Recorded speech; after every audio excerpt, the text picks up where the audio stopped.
Pemirsa, tim Satuan Narkoba Polres Aceh Utara berhasil membekuk 2 pelaku pengedar tramadol pinggir pantai di Desa Menasah Baru, Kecamatan Muara Batu, Aceh Utara. Penangkapan tersebut berawal dari informasi warga karena mencurigai kawasan tersebut sering dijadikan tempat transaksi obat terlarang. Beginilah detik-detik penangkapan 2 tersangka pengedar tramadol di kawasan pantai Kecamatan Muara Batu, Aceh Utara, Senin kemarin. Tim Satuan Narkoba Polres Aceh Utara berhasil meringkus RW dan SF saat sedang menjual barang bukti seberat 1,36 kg serbuk bahan baku pembuatan tramadol.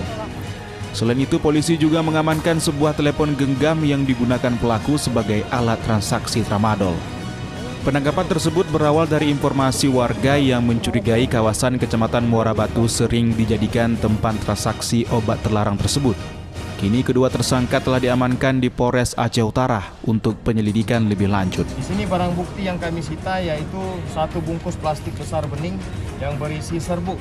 Ini masih dalam bentuk serbuk yang di dalamnya setelah kita cek adalah berbentuk serbuk tramadol dengan berat lebih kurang 1,36 kg. Kemudian ada 1 unit handphone yang digunakan untuk modus kejahatan ini. Ya.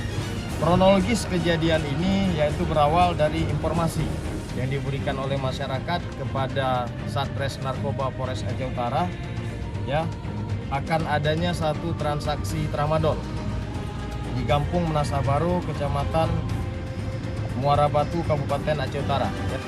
Akibat perbuatannya, tersangka dijerat dengan Undang-Undang RI Nomor 17 tentang Kesehatan dengan ancaman maksimal 12 tahun penjara. Dari Kabupaten Aceh Utara, Armia Jamil, iNews melaporkan.